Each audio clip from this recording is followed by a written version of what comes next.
Olá, sejam bem-vindos à Live JR. O programa de hoje vai falar sobre um assunto que nos deixa extremamente preocupados. São os desastres naturais. O último exemplo vem do estado de Pernambuco, 128 mortes. Mas, infelizmente, temos casos também, um pouco antes, na cidade de Petrópolis, no Rio de Janeiro, também em Franco da Rocha, aqui no interior de São Paulo. Dados do governo federal, quando nós tentamos entender melhor esse problema, mostram que, neste momento, cerca de 9,5 milhões de pessoas vivem em alguma área de risco espalhada pelo país. Quando fazemos um recorte ainda um pouco mais detalhado, podemos ver que desde 2017 até agora, por volta de 1.800.000 pessoas tiveram suas casas desalojadas, ficaram também desabrigados.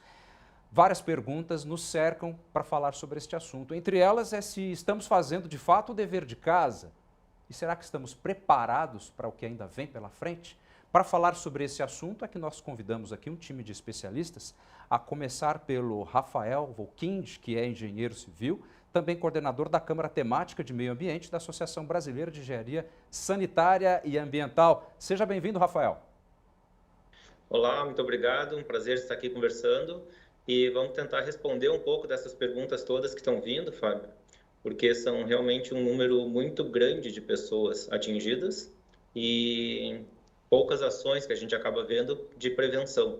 Está muito comum o país trabalhar na ação corretiva posterior ao acidente e não se preocupar realmente na antecipação. Vamos conversar também com Wagner Landi, que é engenheiro civil urbano e também especialista em política de cidades. Seja bem-vindo, Wagner. Obrigado, Fábio e Mariana, por expressar a minha parte técnica, porque é um problema muito sério no Brasil e na maior capital brasileira, que é São Paulo. É isso aí. Está aqui com a gente também a repórter do Jornal da Record, minha amiga Mariana Bispo. Seja bem-vinda, Mariana. Boa tarde, senhores, a todos que nos acompanham. Vamos nessa esclarecer algumas dúvidas sobre esse assunto super importante. E olha só, a Live JR está nas plataformas digitais da Record TV. Você pode acompanhar também pelo Jornal da Record, na plataforma digital e também pelo portal R7. Aproveite, mande as suas perguntas e colabore com esse bate-papo com a gente. Eu queria começar primeiro com o Wagner, pensando um pouco melhor nessa dinâmica que nós estamos vivendo, Wagner. É uma situação complicada, a gente tem um exemplo seríssimo agora de Pernambuco, e estamos falando aqui da maior cidade do Brasil e também da maior cidade da cidade mais rica, mas não necessariamente temos os melhores dados também, né? Não temos.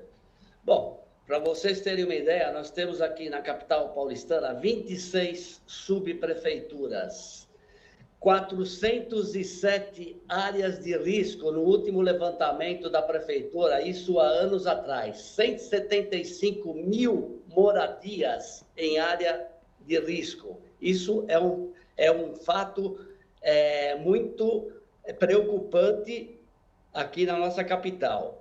E tivemos um plano diretor de 2014 e a prefeitura tem a obrigação de fazer um outro levantamento dessas áreas de risco e tem um prazo até 2024. O plano diretor em São Paulo está em revisão.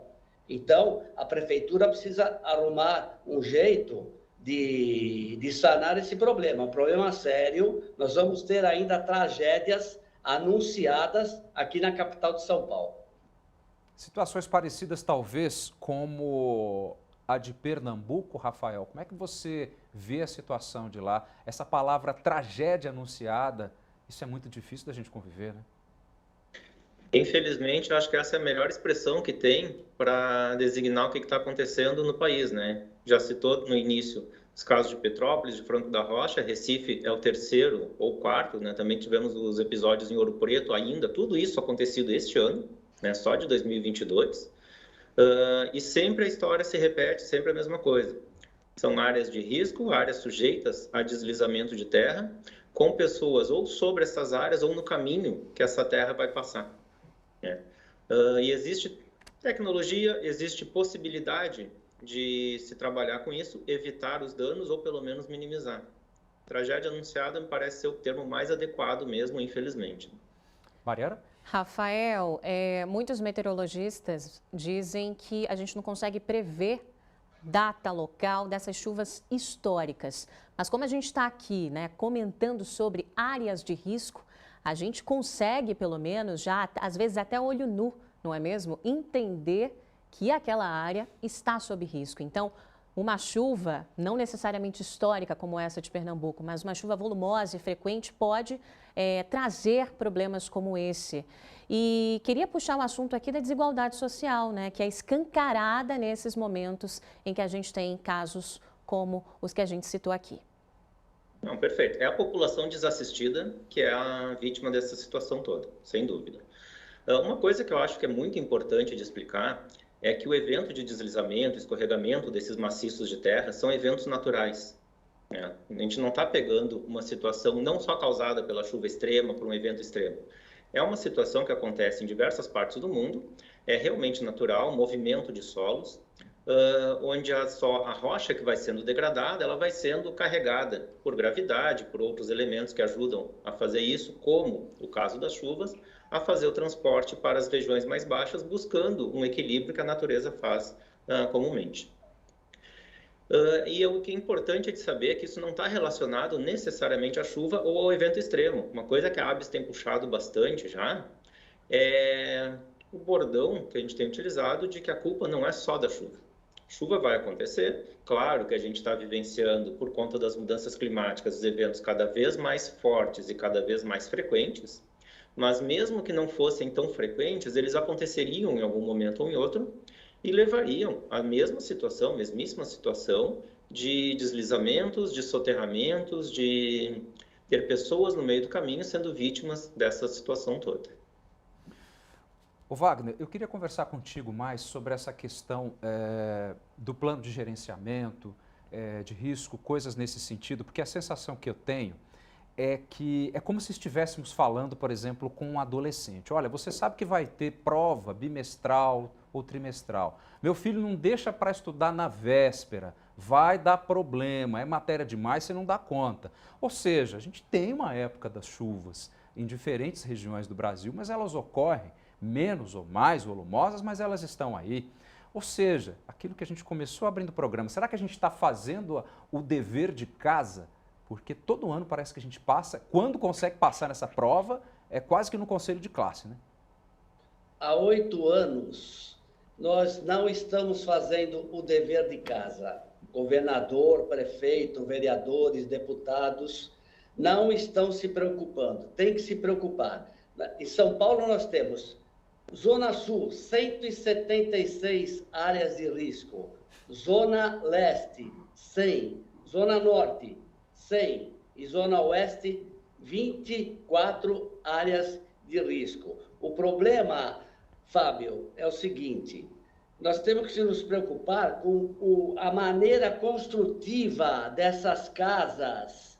Eles constroem uma casinha térrea, numa área de risco, numa área ao lado de córrego, numa área de aclive ou declive, uma casinha térrea. Ah, olha, vai chegar o parente não sei da onde, deu mais um filho, constrói mais um andar. Tem lugares que você anda em São Paulo, na periferia, ou mesmo aqui, na Avenida Roberto Marinho, ali naquela comunidade que tem ali, você vê construção de 4, 5 andares. Sim. É um negócio... Nós que somos engenheiros, eu falo, pô, como que pode um negócio desse? Porque eles fazem uma fundaçãozinha rasa, uma sapata, umas broquinhas, para você ter uma força contrária, que seria uma casa-terra nessa fundação, depois você constrói mais um andar, mais um andar, mais um andar. Vai chegar uma hora que essa força vai estar maior do que aguenta. Então, isso daí vai vir para baixo, como aconteceu no Rio de Janeiro, lá. Aquelas construções, aqueles prédios de 4, 5, 6 andares, é isso. Por que caiu? Porque a fundação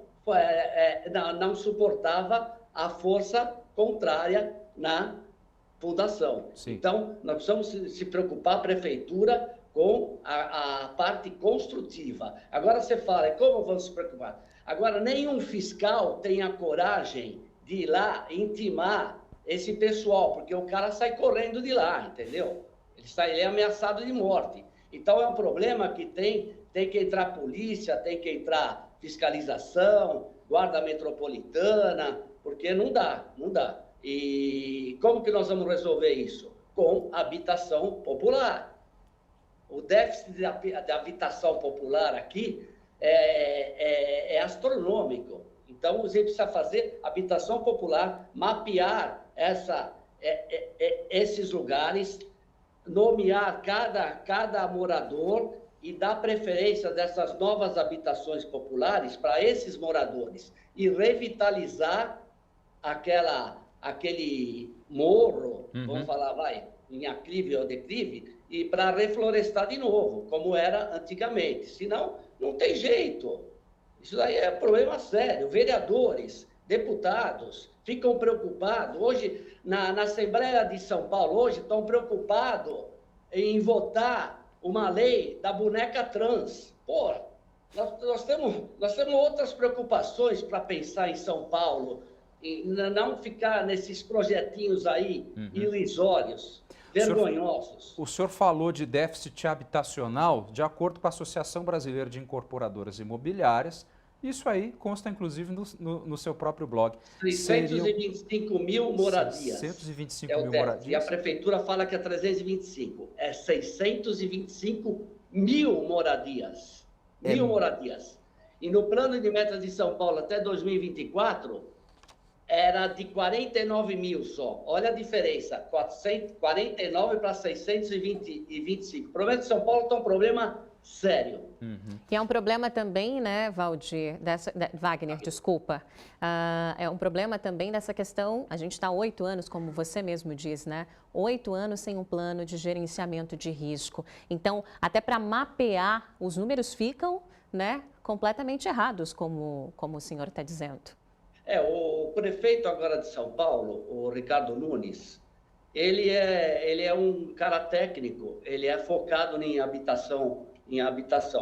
Ele fez umas mudanças no secretariado, e o secretário atual que ele colocou está se dedicando bastante nesse gerenciamento, no mapeamento dessas áreas. Parece que agora está tendo uma luzinha no fundo do túnel. Espero que o Ricardo Nunes se sobressaia nesse assunto muito importante para São Paulo. Porque nós estamos em 2022. Até agora, no plano de metas, nem 10% foi alcançado.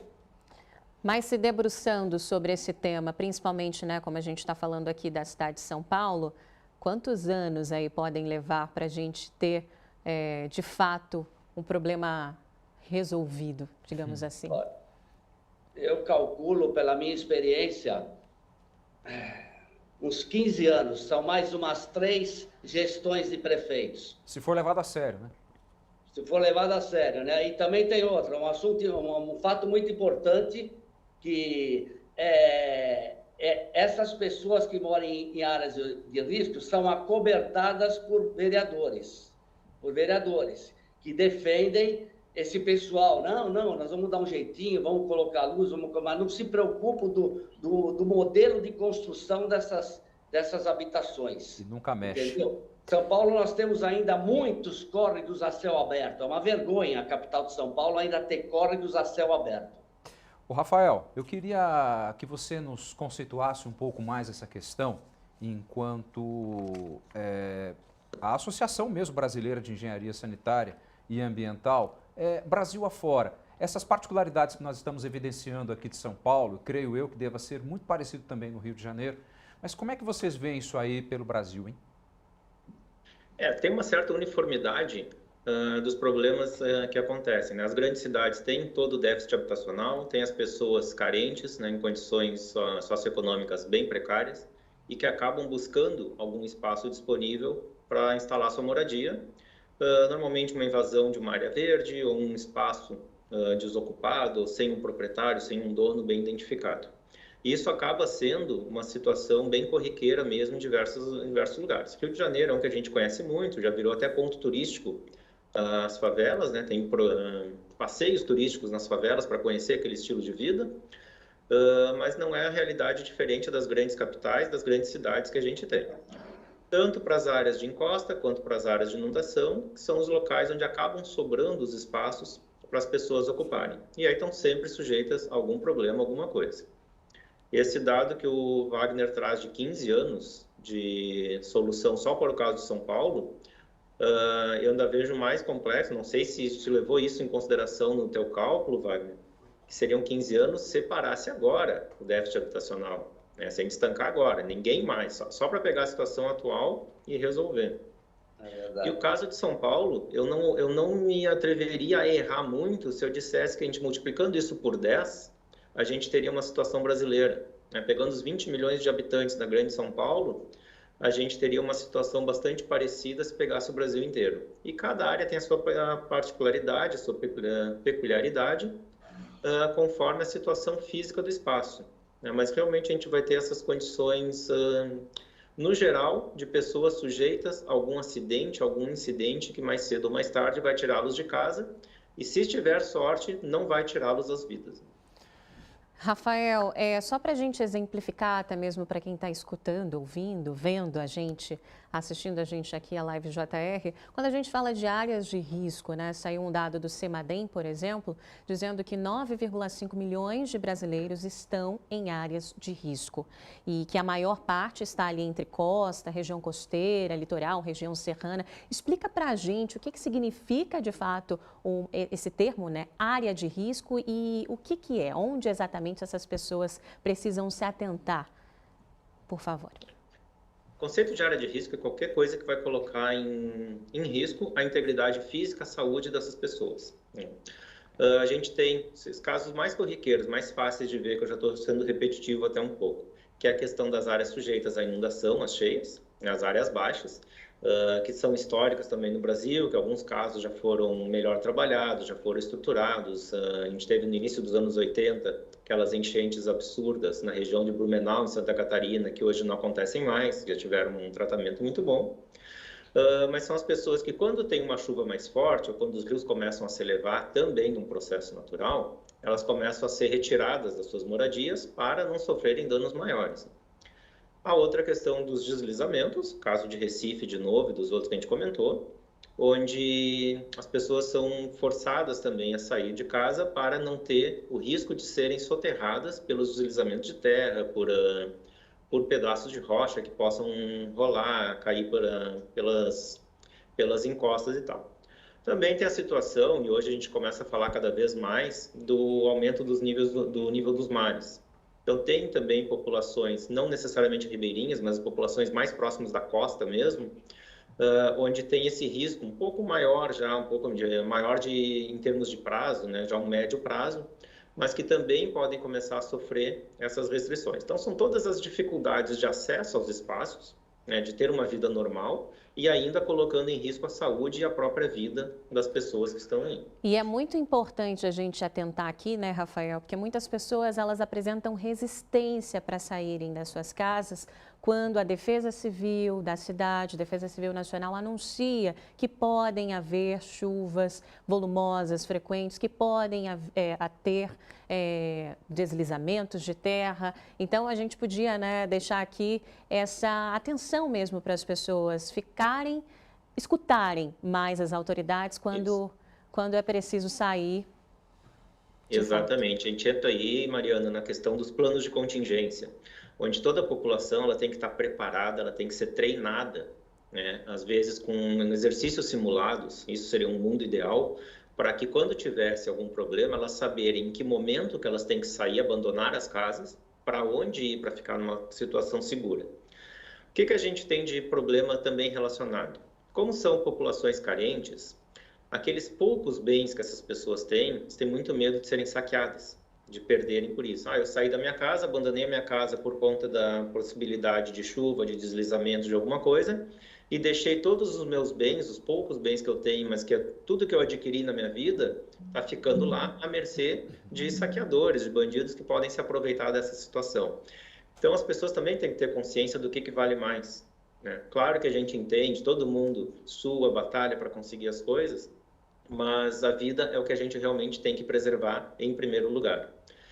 O principal realmente é que a gente tenha a condição de preparar as pessoas e até isso poderia entrar nos planos de contingência, algum esquema de segurança.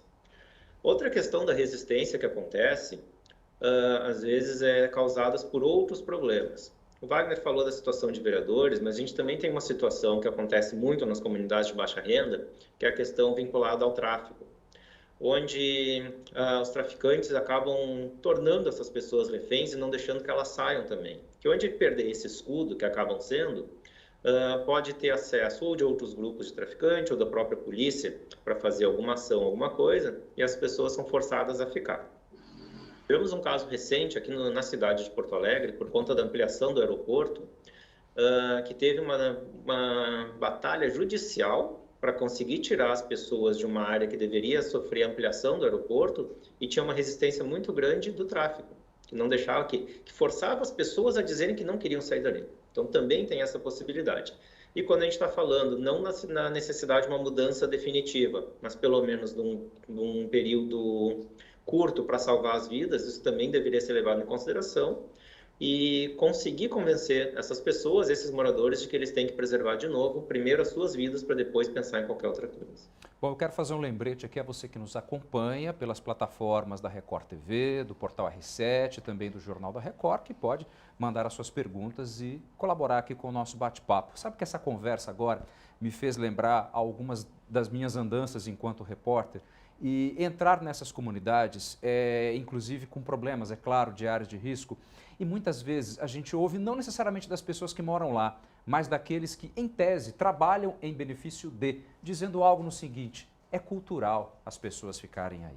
É cultural morar nessa ou naquela região e passar por isso. Elas já estão acostumadas. A sensação que eu tenho, sinceramente, enquanto repórter, é que cultural, é como se fosse cultural um sofrimento crônico, ano a ano. Como se fosse cultural conviver com situações como essas que você está descrevendo agora, inclusive sob a ameaça de traficantes, inclusive como o Wagner está falando sobre essa política ou a falta de uma política habitacional coerente para o tamanho e para a complexidade que é o Brasil. Eu gostaria de jogar um pouco essa conversa para vocês, porque a gente sempre ouve todo ano as pessoas dizendo assim: eu não estou aqui porque eu quero, eu estou aqui porque não tem para onde ir.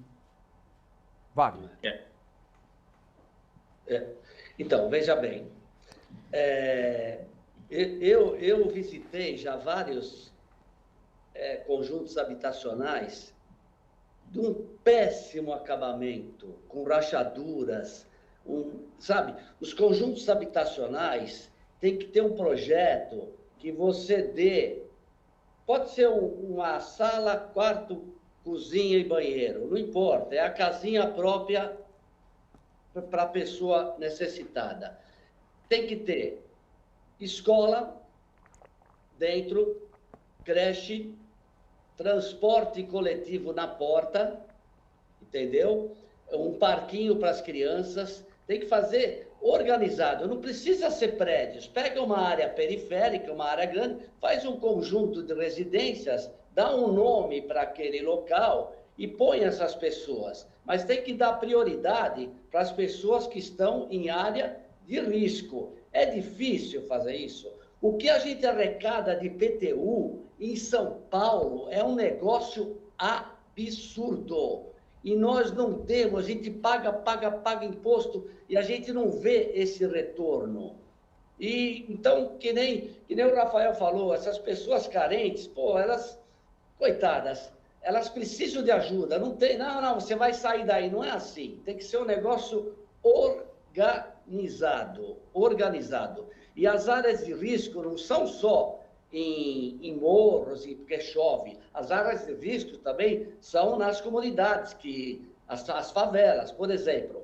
Por que pega fogo fácil numa favela? Eu estava falando há um tempo atrás com o comandante do Corpo de Bombeiros, ele falou que a dificuldade do bombeiro em apagar um fogo numa favela é que não tem uma rota de entrada e saída de caminhões dentro. Deveria ter uma viela que o caminhão de bombeiro pudesse entrar dentro. Não, ele tem que apagar o fogo da avenida ou da rua. Então, se as favelas fossem mais organizadas em ter uma rota de fuga, tanto para as pessoas como para a entrada de carros do bombeiro, a gente poderia salvar várias vidas.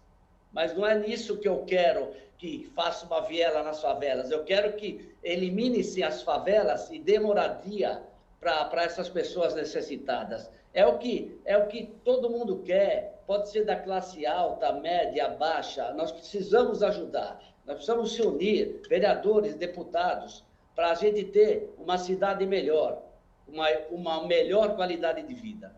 Wagner, no seu blog, você, o senhor, né? Chamar de senhor ou você? Já estou íntima aqui. Eu já tenho uma filha médica de 30 anos. Uau! Perfeito, perfeito. Wagner, no seu blog o senhor fala... É uma senhora Aparecida aqui do meu lado, que sempre está do meu lado. Você fala sobre imóveis subutilizados aqui na capital de São Paulo, né? São mais de 1.700, é isso mesmo? Conta um pouco para a gente. Poderiam ser utilizados para esses fins, né, que a gente está comentando aqui. Sem dúvida. Só que esses imóveis subutilizados teriam que ser revitalizados pela iniciativa privada, focado em HIS ou HMP. HIS são essas construções que nós estamos vendo aí, muitas em São Paulo, em zonas ZEUS, que é a zona de urbanização, que você não paga, você pode construir 4 vezes a área do lote, nas ZEUS, e não paga a outorga onerosa. Por isso que as construtoras são loucas para construir em zonas em ZEUS, porque você só que não pode ter, são prédios sem garagens, né? Mas é para a pessoa poder comprar o seu apartamento super bem financiado, até de 3 a 6 salários mínimos, né? Até 9 salários mínimos, a pessoa tem essa oportunidade de comprar a sua casinha própria, que é de 26 a 42 metros quadrados. Então, eu sou a favor de esses imóveis subutilizados da prefeitura vender para a iniciativa por licitação, vender para a iniciativa privada. A iniciativa privada revitaliza esse local e vende por HIS ou HMP para essas pessoas que têm um poder de comprar. Não são as pessoas que moram em comunidades que não têm esse dinheirinho para comprar. Então, essas pessoas em comunidade iriam para habitações populares construídas pelo Estado e pela Prefeitura. Só HIS, que o senhor diz, habitações de interesse social, e a HMP, habitação de mercado popular. É isso mesmo, né? A habitação, Perfeito. A HMP, você pode ter até a área de baixo como comercial. Uhum. Vocês sabem que hoje me fizeram uma pergunta, um pouco antes de vir aqui para a nossa live, que eu não sabia como responder, eu quero passar para vocês me ajudar a entender um pouco melhor. Vamos pensar nessas situações drásticas, por exemplo, lá de Pernambuco. Tem alguém que tem algum tipo de responsabilidade? Por exemplo, prefeitura, estado, é possível de se fazer algo ou fica o dito pelo não dito e o luto? Eu tenho muito a percepção de que o município, ele é o gestor do seu território. E como gestor do território, ele tem essa obrigação de mapear as áreas de risco, de saber quem é que está ocupando cada espaço, de fazer tudo o que for possível para evitar que esses espaços sejam ocupados. Uma vez ocupados, fazer todo o possível para retirar essas ocupações de lá. E em algumas situações ainda preparar ou corrigir os espaços para que eles diminuam a possibilidade de risco. E eu não falo isso para buscar apontar dedo, para buscar culpados, na verdade. Mas eu acho que tem que começar a ter essa consciência de que o gestor público, principalmente o municipal, não tirando a responsabilidade dos estaduais e do federal também, que eles têm que saber das suas obrigações, das suas atribuições e da responsabilidade que eles têm com a população, com o seu próprio cidadão. E que eles não podem permitir que um cidadão chegue numa situação como essa. E a gente estava falando de cultura também, né? Que é cultural, de que eles podem ocupar esses espaços que eles estão acostumados. Quem está do lado de fora tem que se indignar também e não aceitar que esta cultura seja entendida como normal. Tem que mudar, tem que trazer todo mundo para a situação de dignidade e de segurança. E o gestor público ele é a pessoa mais adequada para isso. O passado aconteceu, né? Tem muita situação que já está posta, já está consolidada, Mas ainda é tempo de não permitir que novas áreas sejam ocupadas, que não haja ampliação de ocupação nesses espaços e começar a trabalhar também na remoção das famílias e na adequação dos locais para que a gente tenha mais segurança. Então, numa primeira responsabilização, de novo, sem querer culpabilizar ninguém, sem querer botar os governantes na cadeia, acho que não é essa a proposta, a gente tem que resolver o problema, mas são realmente, de início, os governantes municipais. Perfeito.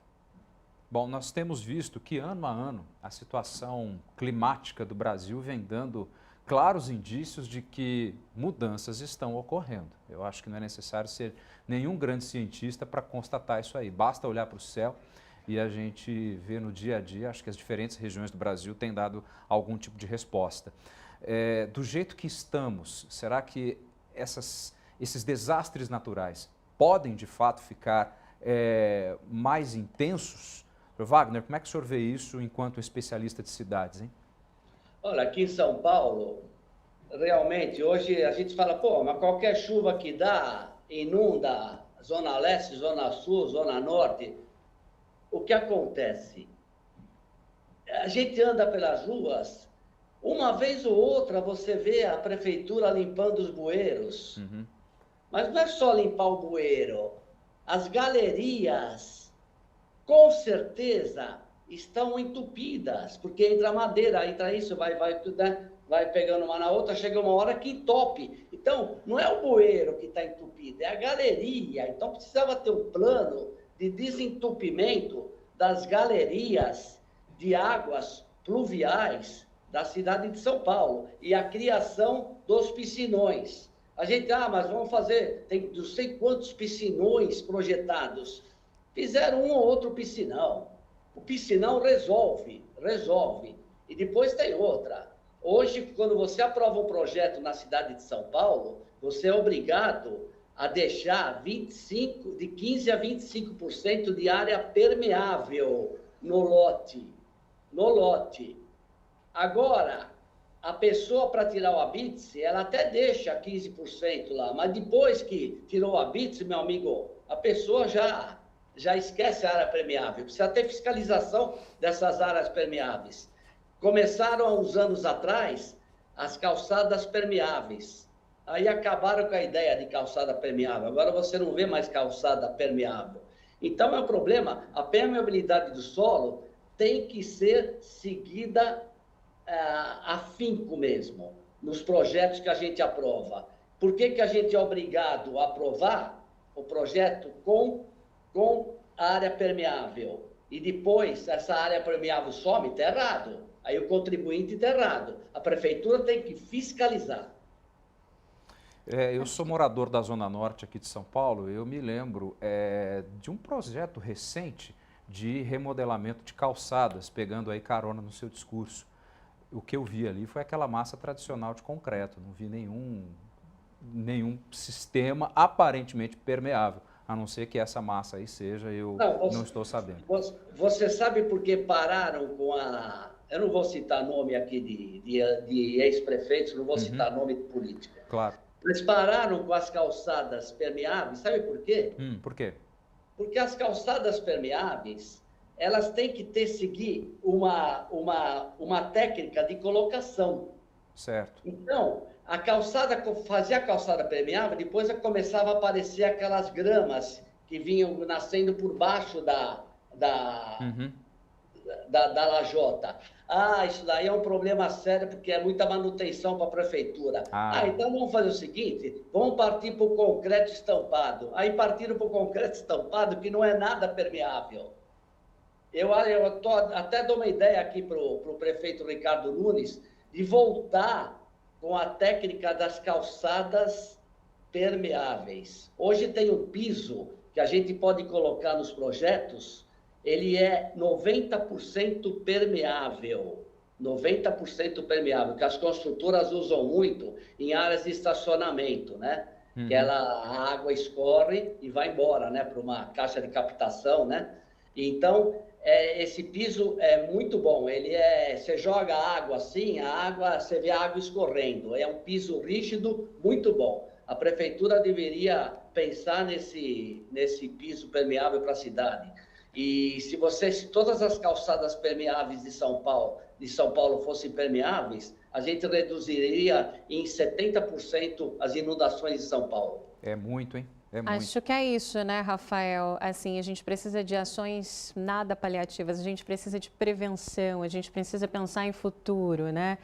Ainda mais com todos esses anos, né? A gente tende a ver mais fenômenos como esses, mais desastres naturais pelos próximos anos à frente. Então, a gente precisa se prevenir. Bastante, porque a gente não investindo na prevenção, a gente acaba tendo que fazer todo o trabalho depois de correção dos problemas, e não é uma correção, é uma limpeza, uma assistência para as pessoas atingidas, e começam a surgir muitos heróis, que na verdade são os vilões, né? Eles são os heróis daquele momento, porque eles estão ajudando, estão fazendo as correções, estão liberando verbas para fazer a limpeza, a reconstrução de ruas, de casas, de sistemas de água e esgoto, do que for. Mas por que já não liberaram, não disponibilizaram essas verbas antes para a gente trabalhar na prevenção? Então é um problema bem drástico mesmo que existe aí, realmente uma inversão de valores. Eu quero ressaltar aqui a participação da Karina Alves dos Santos, e ela faz um comentário, na verdade, que vai ao encontro do que o Wagner Lante falou, sobre as favelas, que falta aí toda uma estrutura de construção e inclusive de engenheiros para ensinar como se fazer moradias. Enfim, aí tem o comentário da Karina. Nós já estamos partindo para a nossa rodada final aqui no nosso bate-papo e eu queria ser pontual no assunto com vocês. Vocês acham que o que nós vimos recentemente em Petrópolis, o que nós estamos vendo ainda no estado de Pernambuco, vocês acham que poderia ser evitado? Vocês acham que ainda pode ser evitado? Queria começar com você, Rafael. De novo, como a gente está falando de um processo natural, que é o deslizamento de terra, o escorregamento dos maciços, isso é muito difícil de ser evitado, as forças da natureza são muito fortes, e alguma estrutura, alguma coisa que a engenharia fosse aplicar seria extremamente dispendiosa em termos de valores financeiros. Né? Onde é que a gente consegue trabalhar mesmo? Identificando, tomando consciência do problema, identificando aonde que esses problemas estão localizados e, a partir daí, tomando as providências devidas. Qual é o mundo ideal? Identificar, mapear e não deixar ninguém ficar nessas regiões, nem no caminho desses deslizamentos, dessa lama que vai acontecer, e ainda ter um caminho adequado para que essa lama possa escoar naturalmente e seguir o seu rumo, como a natureza exige. Onde tiver gente em cima, onde não tiver essa situação tão favorável, aí tem que trabalhar na contingência, tem que trabalhar no treinamento, na capacitação dessas pessoas, mesmo carentes, que elas são carentes por falta de assistência, então tem que dar essa assistência, preparar essas pessoas para saberem sair, saberem para onde correr nesse momento e a médio e a longo prazo trabalhar nas questões de habitação.